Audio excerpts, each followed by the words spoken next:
အရှိတူလို့စားခဲ့ရင်ထက်ညွန်းတွေကိုနှုတ်ပေးရမယ်ဒါဆိုရင်အရှိတူတယ်ဆိုတော့တူတဲ့အရှိက3ငကိုက -2 ရှိတယ်နှုတ်ပေးရမယ်ဆိုတော့အနှုတ်ကိုတက်ရမယ်ဘာနှုတ်မှာလဲဆိုတော့ -5 ကိုနှုတ်ပေးမှာနောက်ထပ်တစ်ခုAA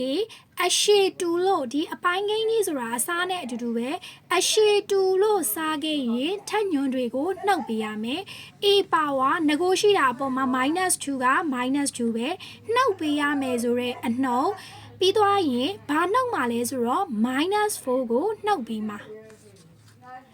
နောက်တစ်ခု BB အရှိတူလို့စားခဲ့ရင်ထက်ညွန်းတွေကိုနှုတ်ကမယ်တူတဲ့အရှိက B -3 နှုတ်ပေးရမယ်ဆိုတော့အနှုတ်ဘာနှုတ်မှာလဲဆိုတော့အနှုတ်1ကိုနှုတ်ပေးမှာ3ပါဝါ -2 က -2 ပဲအနှုတ်နဲ့ဂွေးကတ်ထားရဲဆိုတာကမြှောက်ထားရဲဆိုတဲ့သဘောအနှုတ်နဲ့မြှောက်ရင်အပေါင်း5 A ပါဝါB ပါဝါ -3 အနှုတ်နဲ့မြှောက်ရင်အပေါင်း1ဒါကြောင့်မို့လို့3ပါဝါ9ထဲက2ကိုနှုတ်လိုက်တော့3ရမယ် A ပါဝါ4ထဲက2ကိုနှုတ်လိုက်တော့2ရတယ် B ပါဝါ -3 plus 1အဲ့တော့ -3 plus 1လက္ခဏာမတူဘူးလက္ခဏာမတူရင်ကိန်းကိုနှုတ်ပေးရမယ်3ထဲက1ကိုနှုတ်လိုက်တော့2ရတယ်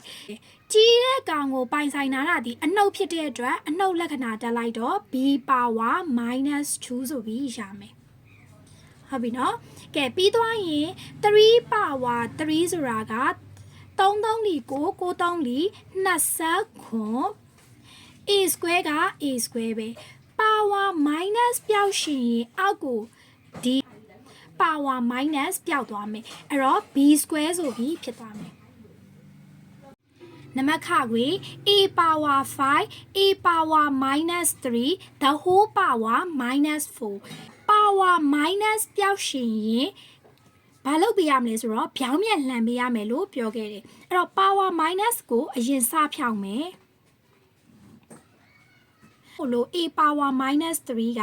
အပေါ်ကိုရောက်သွားမယ် A power 5ကအောက်ကိုရောက်သွားပြီးတော့ the whole power minus ကပျောက်သွားပြီးတော့4ပဲဖြစ်သွားမယ်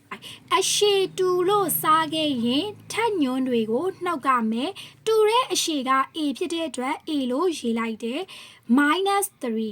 အနှုတ်ကမယ်ဆိုရဲအနှုတ်ဘာနှုတ်မှာလဲဆိုတော့5ကိုနှုတ်မှာ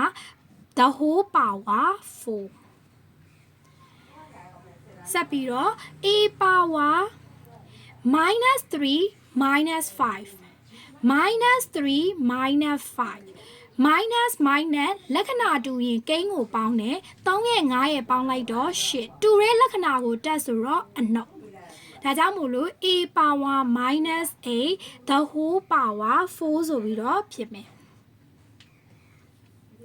အဲ့ဒီတော့ A power minus -8 နဲ့4နဲ့ကဒီမှာ the whole power ခတ်ထားတာဖြစ်တဲ့အတွက်မြှောက်ပေးရမယ်4 8လီ32အနှုတ်ကမြှောက်တာဖြစ်တဲ့အတွက်အနှုတ်လက္ခဏာကိုပါပြန်ထည့်ပေးရမယ် A power -32 ဒါကြောင့်မို့လို့ power minus ပြောက်ရှင်ရင်ပြောင်းပြန်လှန်ဆိုတော့1 by A the whole power 32လို့ရေးလို့ရပါတယ်